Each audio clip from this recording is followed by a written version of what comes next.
Hi, everybody. The thousands of people out there. Good to have you all today.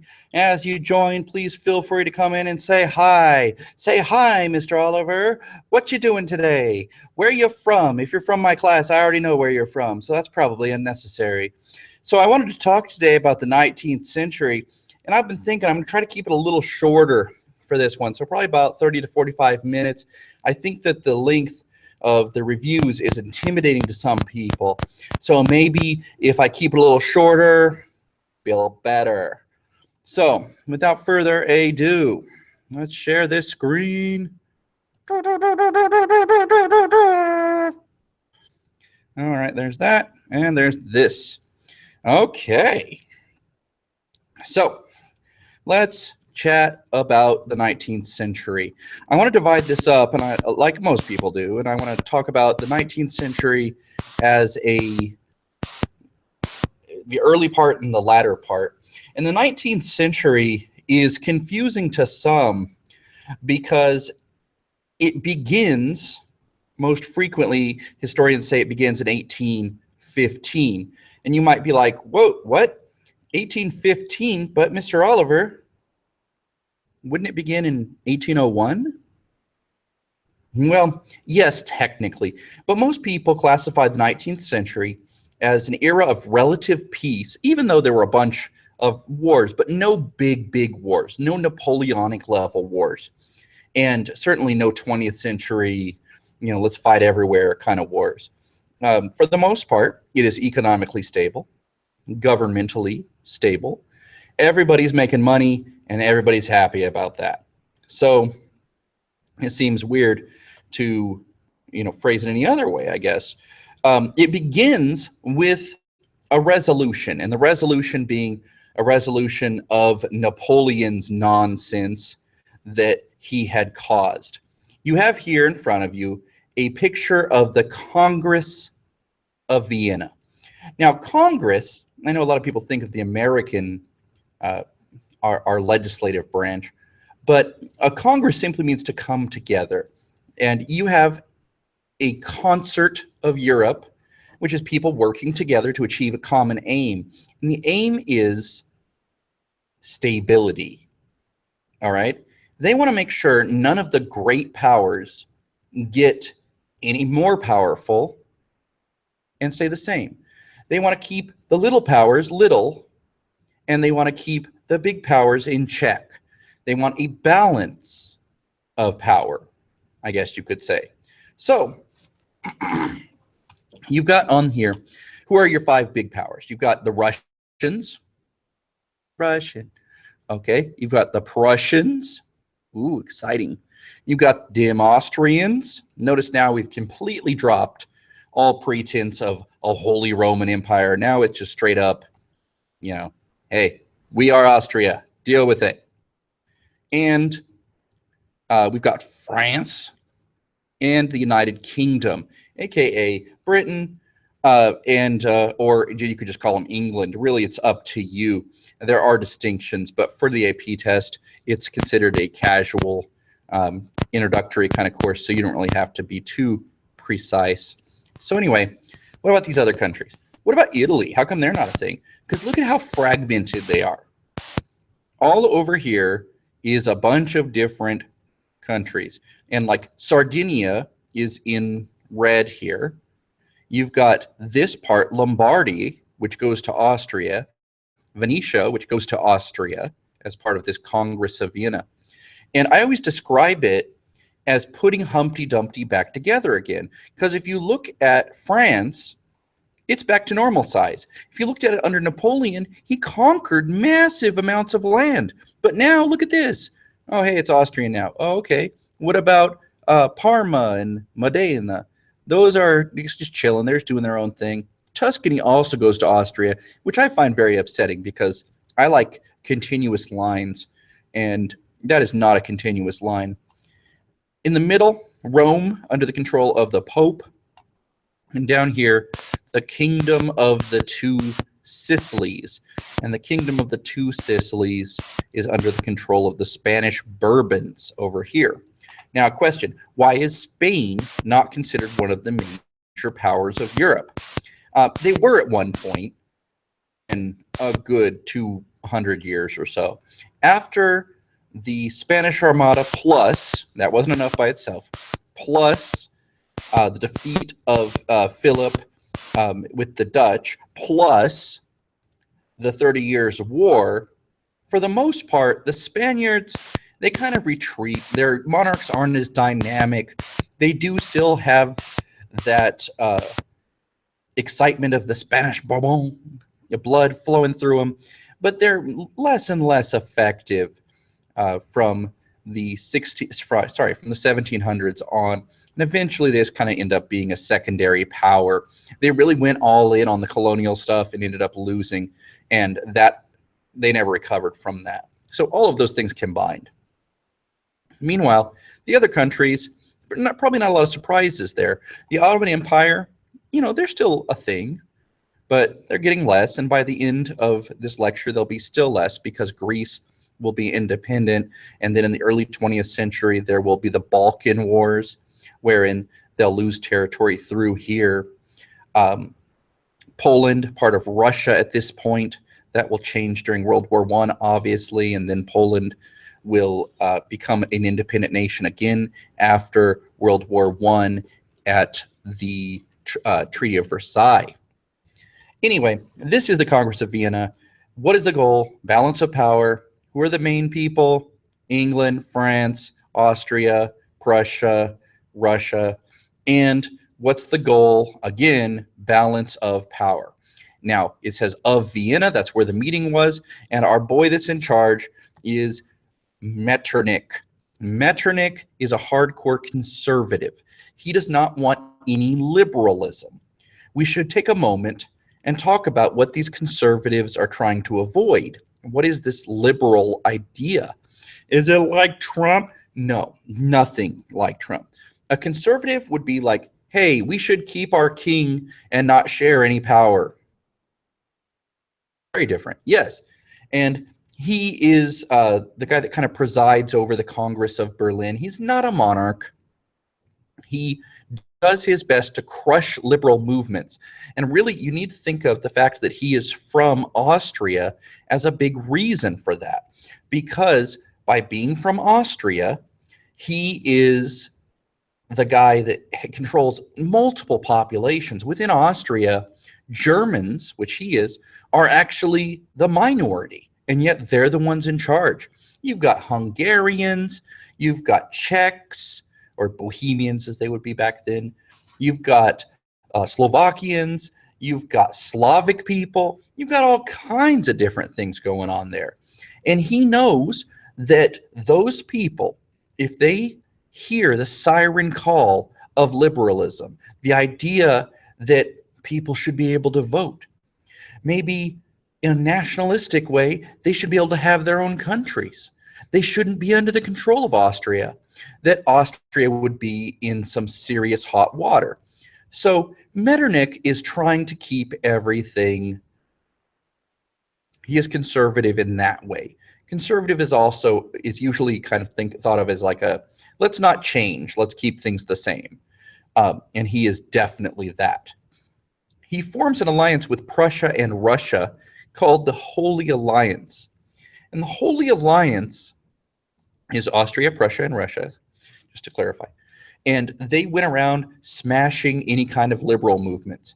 Or any kind of liberalism in Italy? Smash it. Make it go away. What about in the Kingdom of Two Sicilies? Smash it. Make it go away. He does not want any kind of shared power. He does not want any liberalism to take hold in any country.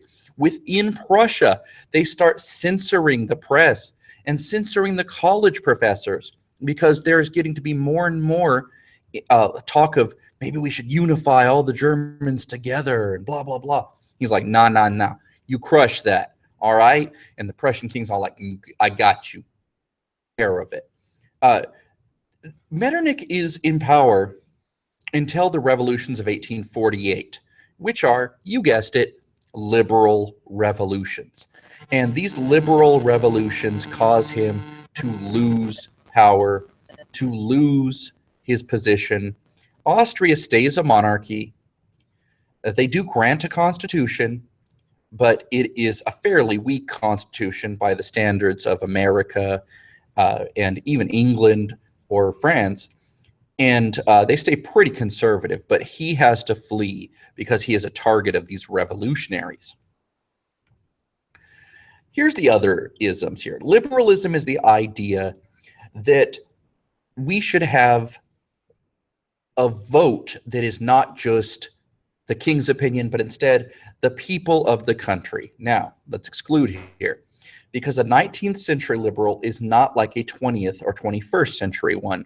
A 19th century liberal believes that property owners should be able to vote, you know, kind of like in England. And I mean, that's not entirely true, but I'm just going to go with it for now. They don't believe all men should vote. Women, absolutely not. That's crazy talk. And oftentimes they believe that the government should stay out of their business. What does that mean? Well, the government should not be involved in anybody's stuff. They should not get involved with any of that. I'm just checking to see if anybody was in yet.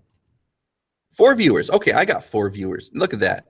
This is on fire. We are lit, as the kids say.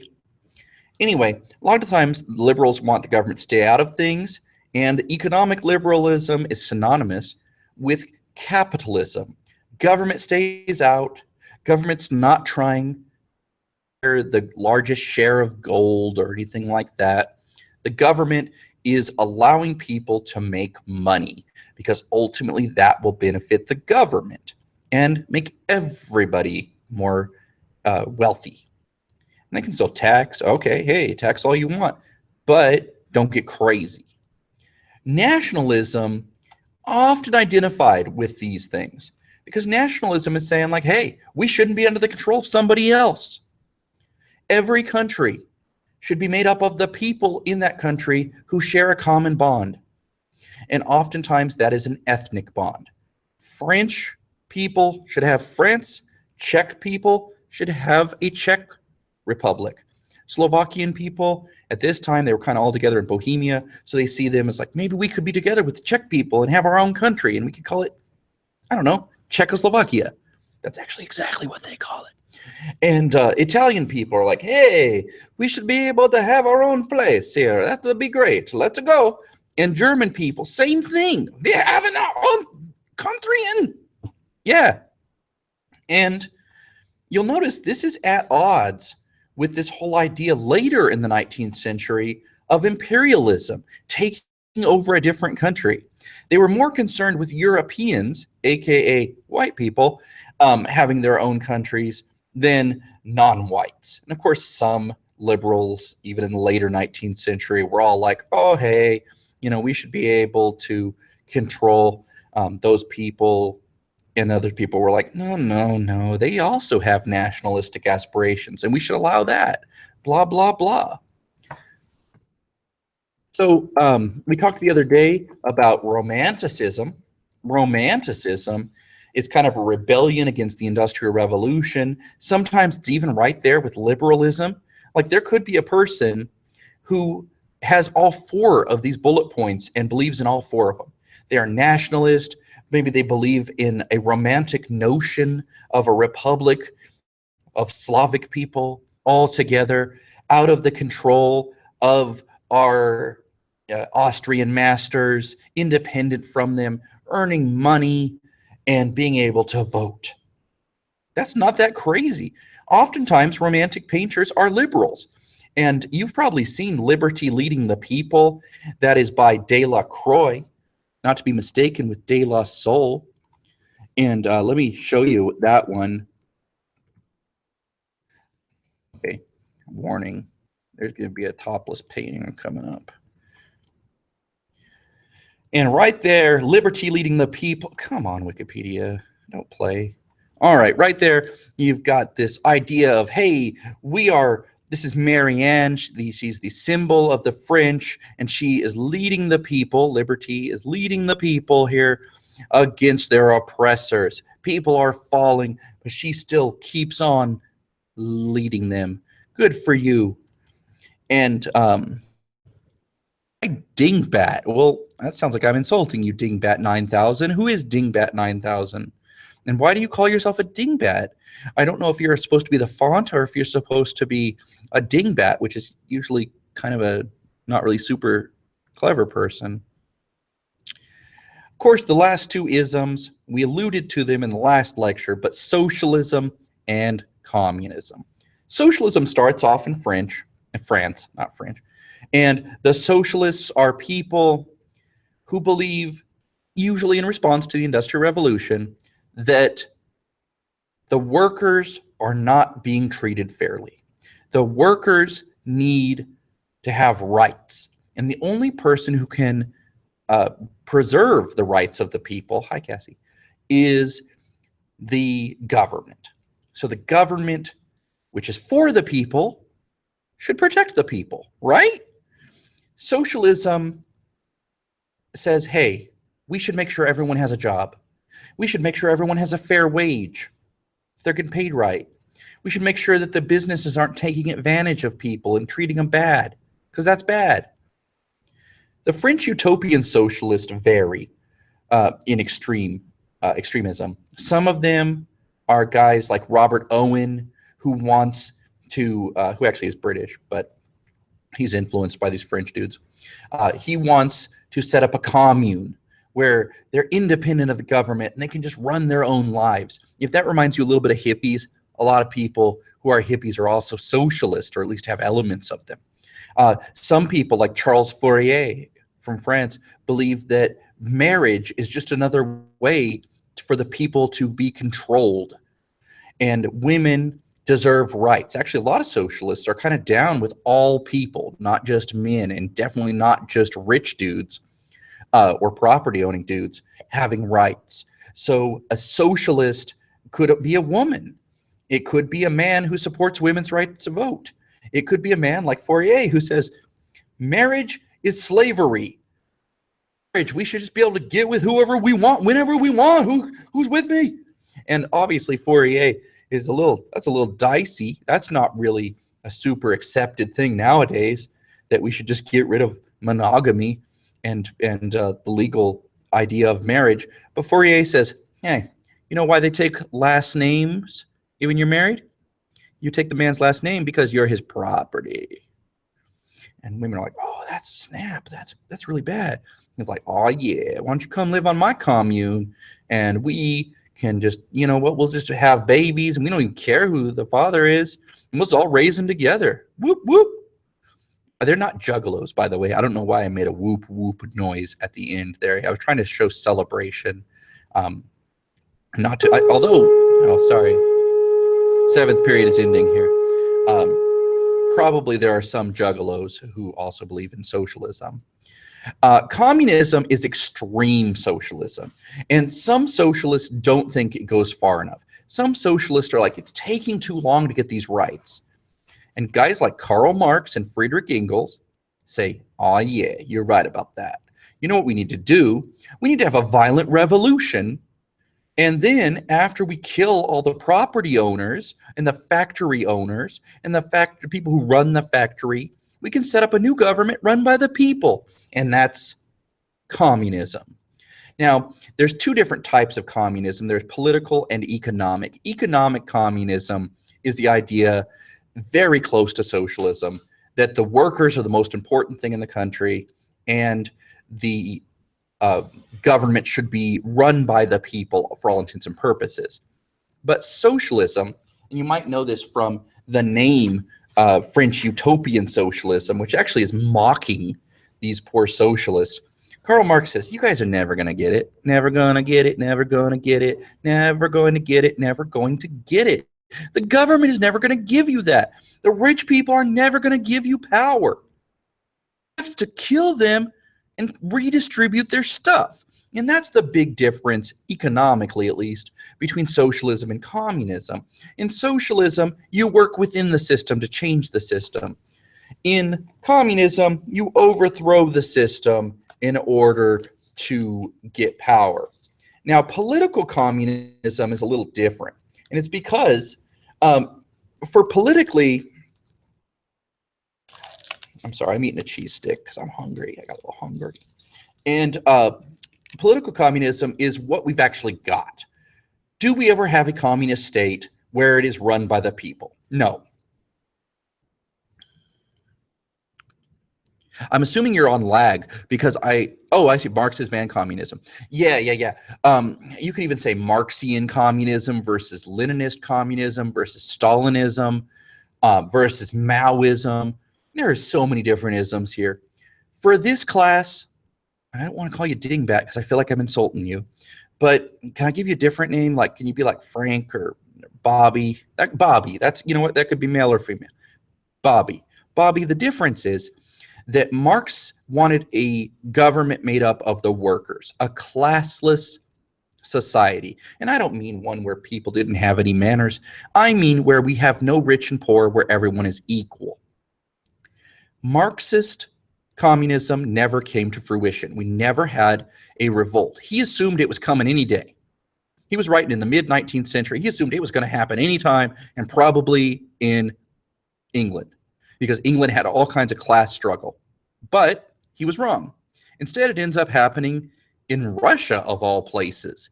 They have communist revolutions in Germany and in France, but they're unsuccessful. The only one that takes root is in Russia. And there, it's not Marxist at all. It's Vladimir Lenin's version, where he says, well, the people aren't ready to run the country yet. You need to have a government run by a ruling elite, and those people will make decisions and plan the economy for others. Yeah, that's a big difference between communism, as most people think of it, and Marxism.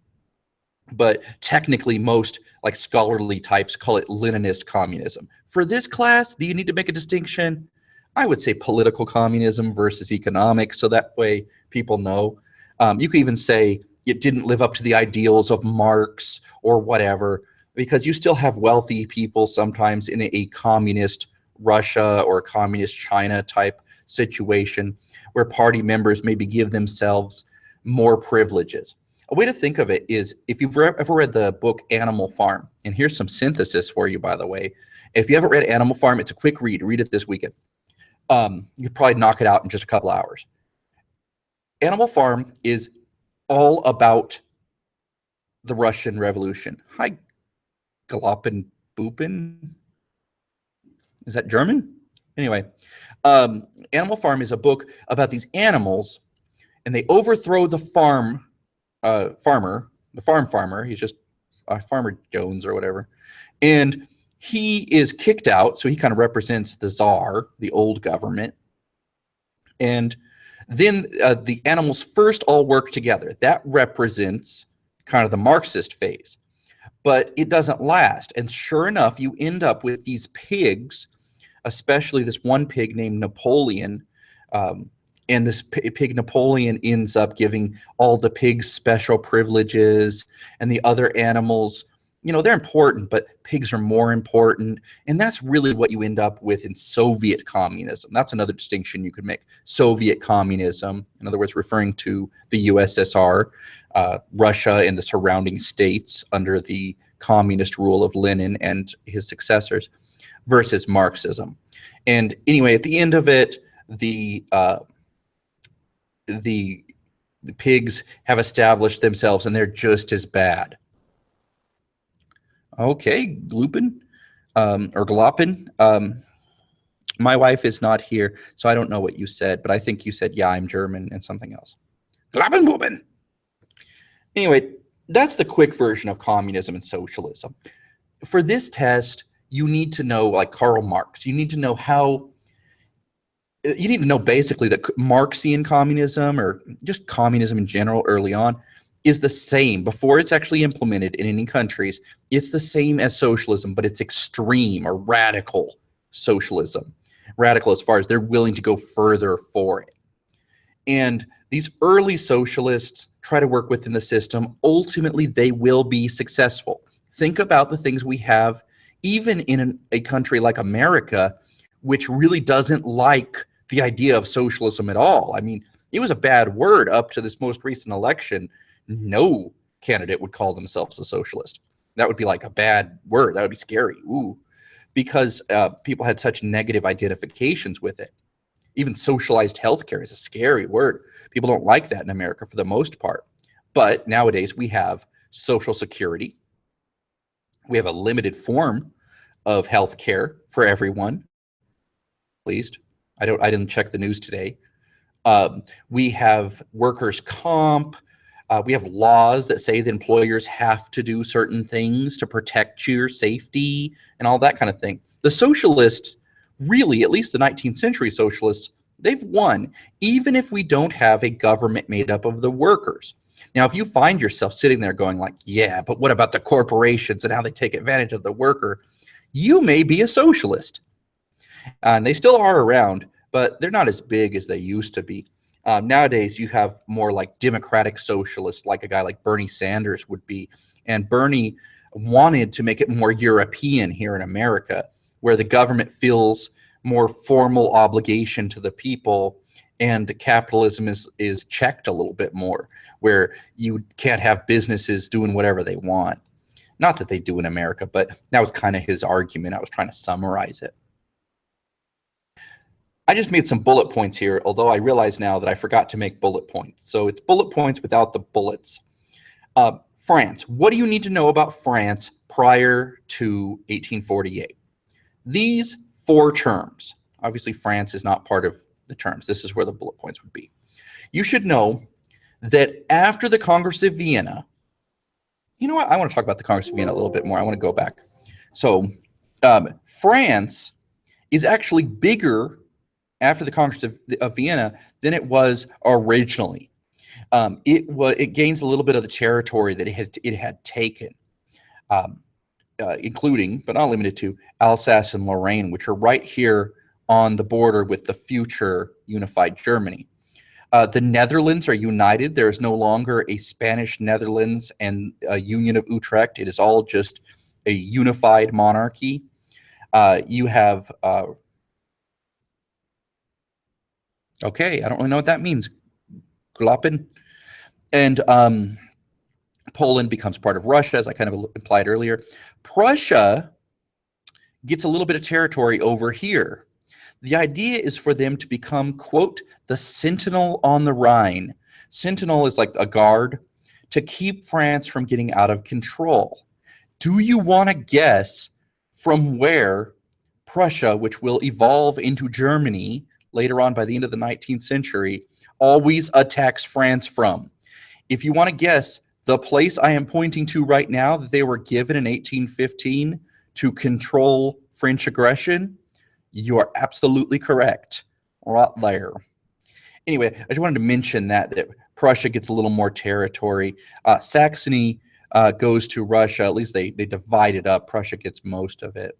I believe they get 3/5 and Russia gets 2/5 if memory serves.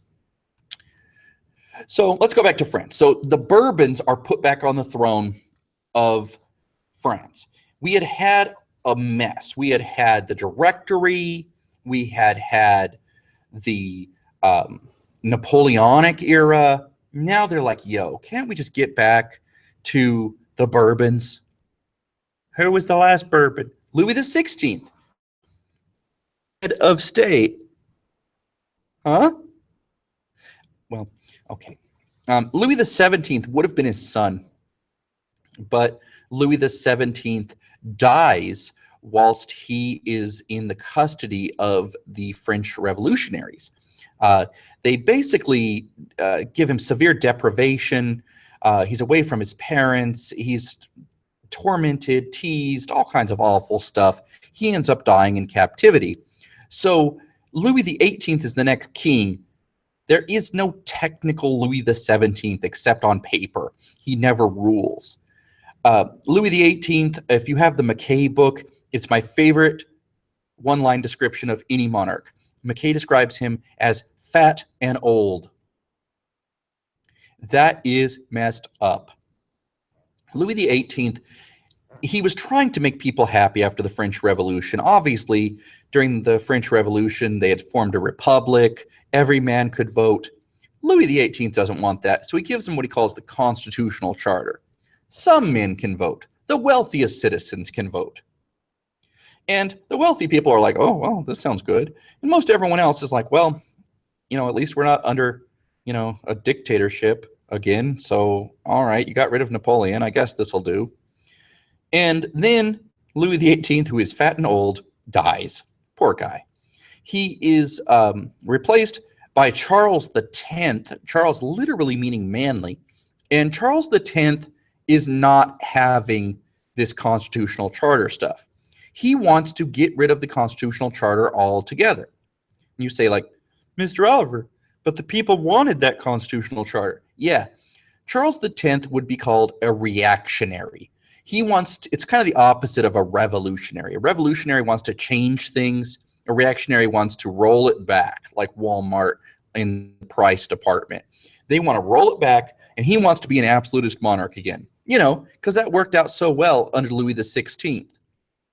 Louis XVI had a French Revolution, and oh wait, Charles X is the victim of the Revolution of 1830. Although Charles X does not lose his head, he just has to flee the country, and a new leader takes hold, and that is Louis Philippe. The Revolution of 1830 is fairly short. I mean, it happens in 1830. I mean, you can kind of get that part. And he rid of the Bourbons and replacing them with a nephew of Charles X, who actually technically would still be a Bourbon, but he doesn't rule as a king. Notice there's no number after Louis Philippe's name. Louis Philippe is like, nah, I'm a man of the people, son. And you remember that revolutionary flag? Red, white, and blue? America? No, not the American one. The one with like the rectangles, the red, white, and blue one that everyone thinks of when they think of the flag of France. That's our official flag now. No longer am I going to use terms like the Bourbon monarchy. Nope, I'm totally different. Problem. Louis Philippe. Still a rich guy. Still a Bourbon technically. Just decides to kind of downplay that part. And he has a reputation for being fairly corrupt and unlikable. At one point, people do try to get rid of him, but he manages to use the army to shut them down. And he'll stay in power until 1848, when he will lose power and then be replaced with the Second Republic. Because remember, the First Republic was during the French Revolution, and Louis Philippe will be the guy that loses power, whereas Louis Napoleon will be vaulted up to power because he will be elected president of the Second Republic. Short-lived republic, surely. What about Great Britain? Again, if you came late, I'm trying to keep this just pretty simple. I think that the length of the reviews is a little intimidating to people when I go like an hour, so I'm trying to not go as long, although I'm noticing I've already gone 37 minutes. Anyway, the Great Britain, they were worried. They were freaked out. They think, I'm sorry, this cheese stick is looking really good and it's getting warm, so I got to eat a little bit. But I'm trying not to eat into the microphone. Does anybody have any questions about France? Let's just do that. Does anybody have any French questions while I eat my cheese stick? It is a tasty cheese stick. No questions?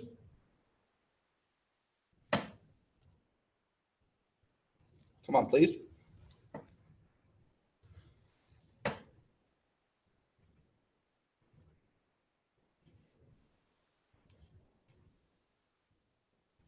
Could we see questions about this?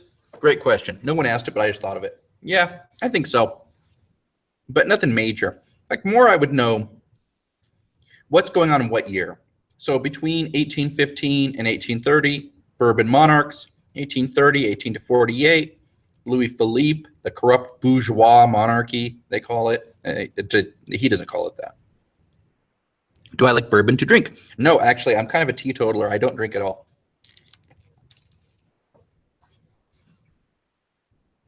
How about a history question?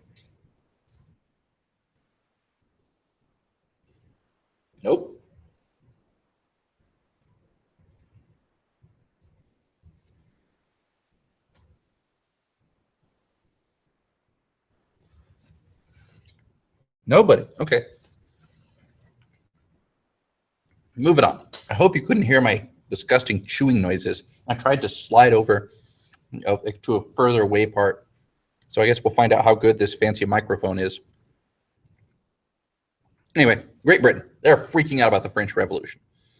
What do? First, notice this year, 1799, they say we need to crack down on the people. No more strikes, no more unions. Wow, oh, well, that's hardcore. This will get repealed by, I think it's 1824, and it will be replaced. No, not 1824. It'll be replaced with the 6 Acts, which are bans on media in general, any kind of public assembly. It's a lesser form of the Combination Act, so you could kind of relate those two to each other. What these two represent, the 6 Acts and the Combination Acts, is fear of the people. A desire to not let the people get together. It is a betrayal of the ideas of the Enlightenment. And all of these British liberals supposedly like the Enlightenment. So this is a little dodgy. This comes from up top. This comes from the wealthier members who are looking over at France and being like, whoa, they got crazy over there. They also passed the Corn Laws in 1815. And this is straight up rich people trying to become richer stuff. The Corn Laws place a tariff or a tax on imported grain. So say you are growing, I mean, corn as well, that's called the Corn Laws for gosh sake, but it affects grain more than anything else because bread is still the major part of any peasant's day.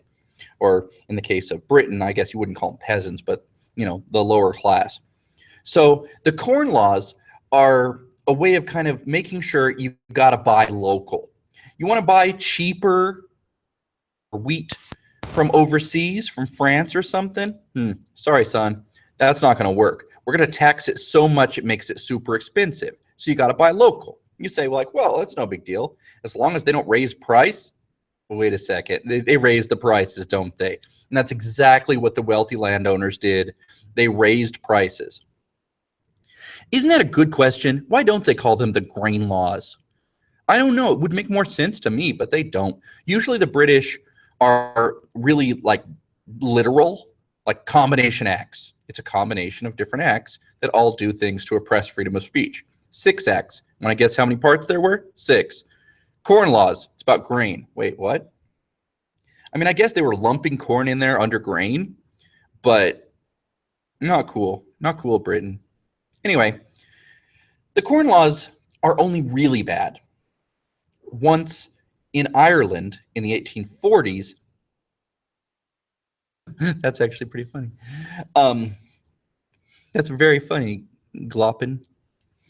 When in Ireland, they've raised the prices on the wheat, so the Irish people are becoming more and more dependent on the potato. And the potato crop is really good, actually. It doesn't fail very often. It always has a pretty good yield, plenty of food for everybody. It's got good vitamins in it, so people are actually healthier than they had been in the past. And the only thing now is that in the 1840s, a thing called the potato blight hits. It's like a plant disease, and it affects the potatoes. So they're inedible. Well, you go, okay, well, they'll be fine for 1 year. Yeah, but it fails over multiple years. And because of that, the Irish potato famine becomes a big thing. Because normally you'd say, well, why didn't they eat something else? Everybody always is like, well, were they dumb or what? No, they're not dumb at all. But the British have forced them, because the Irish are treated as second-class citizens within their own country under the control of the English. And then on top of that, they are not able to buy cheap bread or ways to make bread with the grain. And it makes it so they begin to starve. And the British do nothing to help. In fact, they don't repeal the Corn Laws until 1846 and only because they're afraid it's going to spread to England. Like, what? Wait a second. What if the famine actually comes here? That'd be a problem. Guys, that's messed up. The Irish still hate the British for this, or the English more accurately, for this. The Irish actually call this a man-made famine. In other words, they're saying like, hey, you guys were responsible for killing our people. Your poor treatment of us caused the famine. A great idea for a DBQ, except we've had a DBQ in recent years prior to the new test, but still. A short answer? Ooh, I could definitely see it.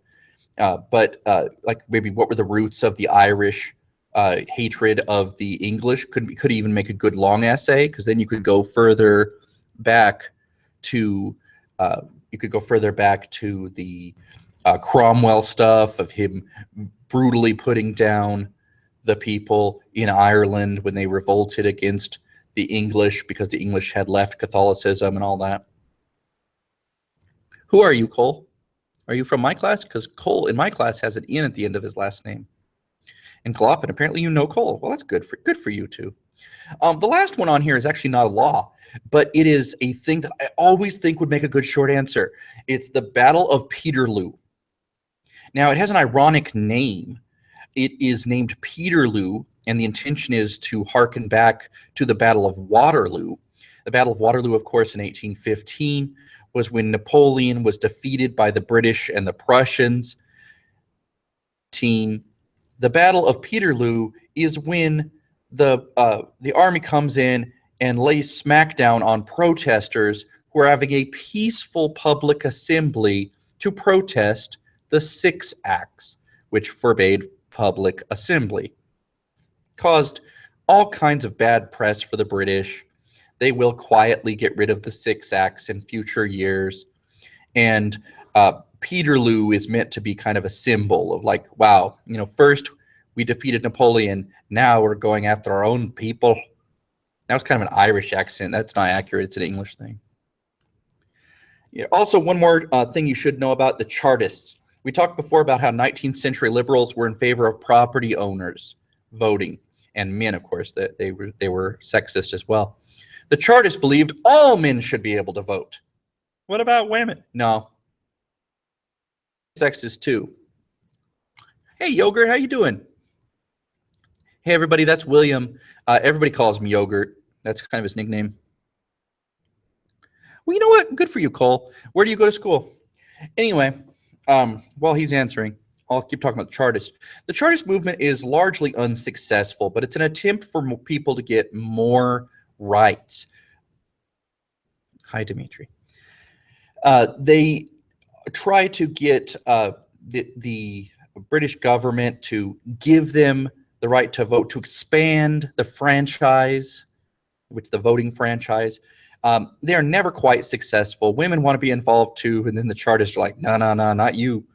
And it's not until really the latter part of the 19th century when Disraeli, who was the prime minister, who was actually kind of conservative, he's conservative, when he actually extends the vote, hoping people will vote for him and his party. He is unsuccessful for the most part. Addison, Texas. Ooh.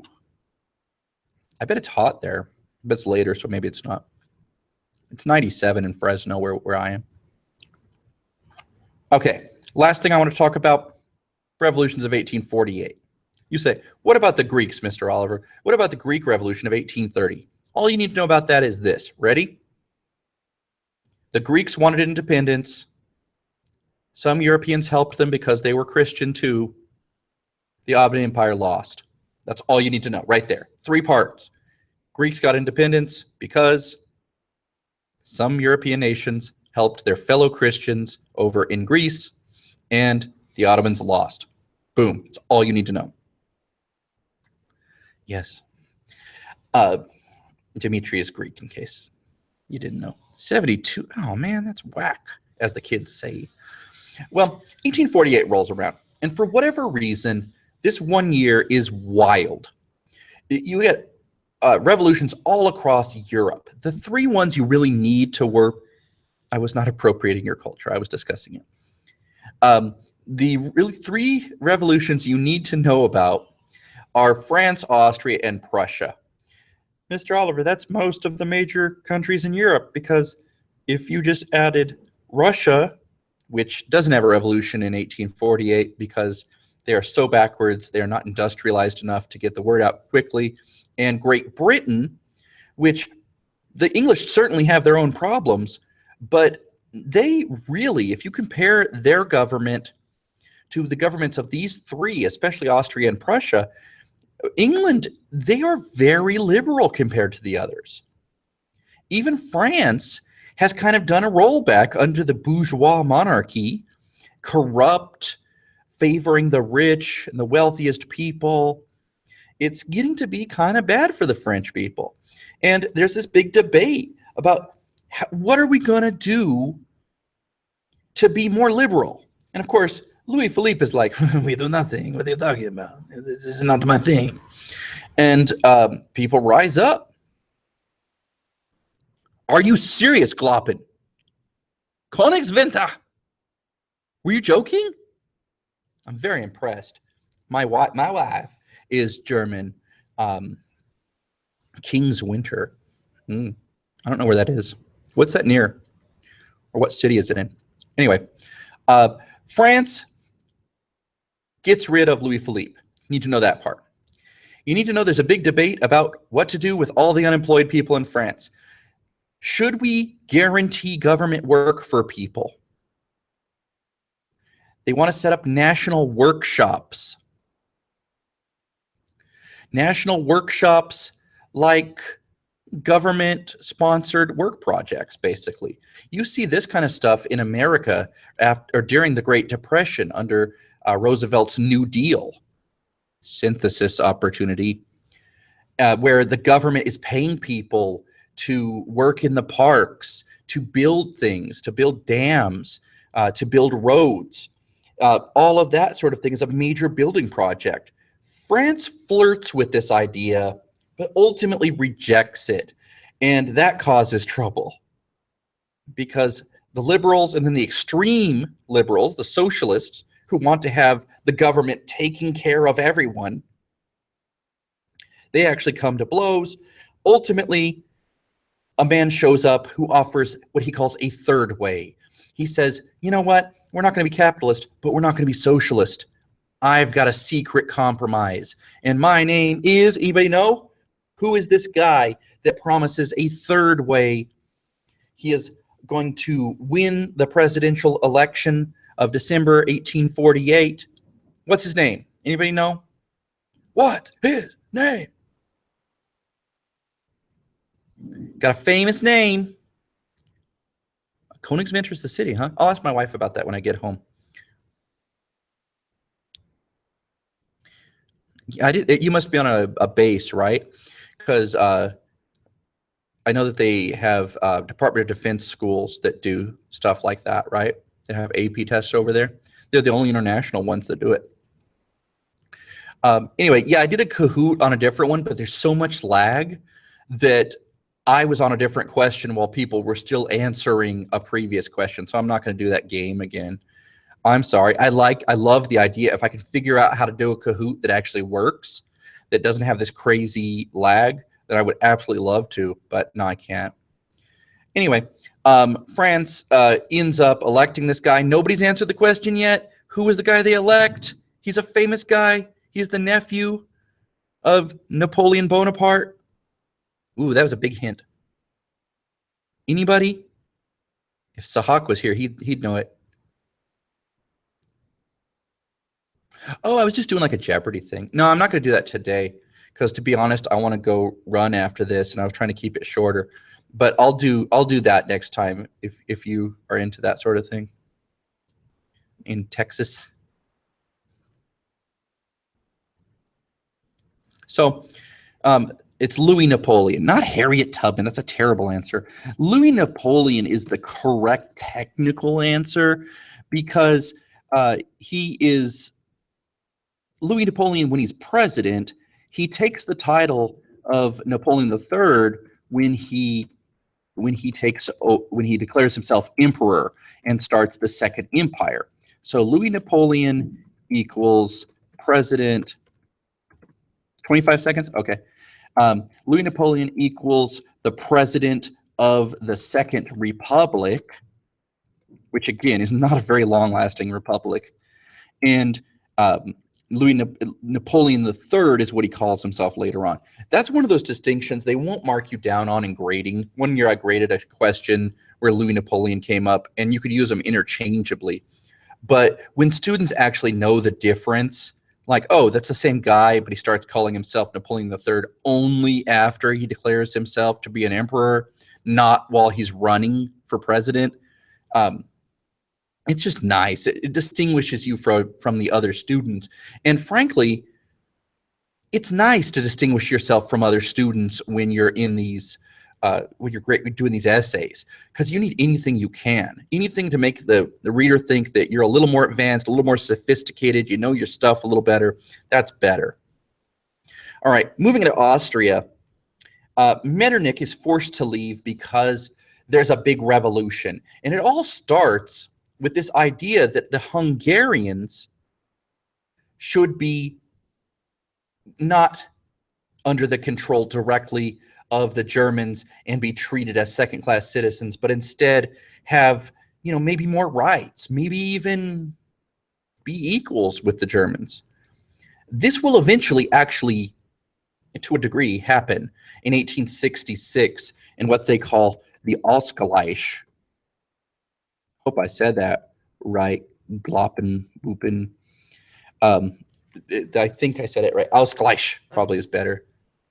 But it's not until 1866. Well, the idea that more rights and maybe a liberal constitution that gives more rights to the people and expands the vote beyond just either being an absolutist monarch, that all of those ideas, they catch fire, as we would say if we're Jennifer Lawrence. And Austria has a brief revolution. It gets under control when a new king takes power, and that's a guy named Franz Joseph. Oh, okay. Well, cool. And Franz Joseph is a guy that, wait a second. So if there's a 25-second delay, when I type something, do you see it sometimes before I'm talking about it? That's weird. Because I think the chat is like 0 delay. Anyway, let me know. So anyway, Austria, they have a brief revolution. This new king, Franz Joseph, takes over. He promises the people a more liberal constitution, kind of shuts the protesters up, and then Russia sends troops in, and them together with the Austrian army round up anybody that's getting too crazy. And wow, so 2 different delays. Wow. They end up with a still an absolutist monarchy. That's weird. Okay. Well, thanks, Cole, for the info.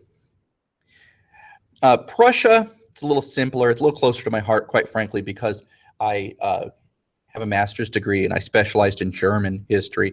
Prussia, liberals in Prussia, especially middle-class liberals, start talking about a nationalist movement. And the nationalist movement says we should unify Germany. And of course, that will happen by 1871. That will be a reality. But it doesn't happen until Bismarck has taken power. Right now, these middle-class liberals, they bring a constitution to the monarch, who is, let's see, off the top of my head, Frederick William IV, I believe. And Frederick William IV briefly weighs this. He says, look, I want to be more powerful. I'm the Prussian king. I could be the German emperor. That would be dope. But if I do that, I'm accepting the power from these middle-class liberals. And if someone gives you power, that means later on, they're going to be the ones who try to control you or want more power for themselves. So ultimately, he rejects what he calls the crown from the gutter. And he instead says, I want to just be king of Prussia. I want nothing to do with you dum-dums. I don't want a unified Germany. And that will be the official position of every German monarch, secretly wanting a unified Germany, but not getting it because they don't want to accept power from the people. It's not till Bismarck becomes the king's advisor in 1862. And he says, look, this isn't Frederick William by that point, it's William the First. He says, look, Big Willie Styles, I think we can unify, but we can do it our way and manipulate people. And that's a story for tomorrow when we go into detail about the German unification. Right now, I just wanted to see if anybody had any questions for Moa and about the early 19th century. Possible questions. I tried to kind of throw them out to you as we were going, but 1848, always a possibility. It's a liberal revolution, not socialist so much, although there are socialist elements. Like I talked about, they wanted national workshops in France. One day, it's a dumb story. Dingbat, one day, I'm sorry, what I was going to call you Billy. Billy, one day he went to the bathroom, and on the bathroom list, the sign-out sheet, he wrote yogurt. So that is why I call him yogurt, because it was such a weird thing for a kid to do. It probably was some inside joke that he had with his friends, and now it's just what I call the kid. Anyway, any questions that are actually about history? Thank you. I like this shirt too. What time? Tomorrow I'm going to do it also at 3:30, and I figured I'd go a little longer because on Friday night, I know you guys are all studying. You don't want to go out and party. Who wants to party? It's only Cinco de Mayo. So they don't probably even celebrate that in Germany. So you have no temptation to party. So yeah. Okay, now he's just joking around. William, you're so crazy. So any questions about the early 19th century, 1848 revolutions? You should know they're liberal. Maybe a short answer for that one, because frankly, I don't see how you'd go into a long essay question on that. Could be a DBQ, I guess, where they give you more information, but I don't think they really expect students to know too much beyond what I give. Yeah, Cole, I started at 3:30, fam, but don't worry, you can always go back in a little bit. They archive this and they put this up, so you can always go back and watch it. Cole, meet Cole. Cole's from Germany. No, wait. Cole's from Texas. Gloppenboppen is from Germany. Königswinter. Any other questions about history? I got 6 viewers now. This is our record. No, it's not. Actually, one time we had 7. I almost put up the wrong number of fingers. 7. Anybody else?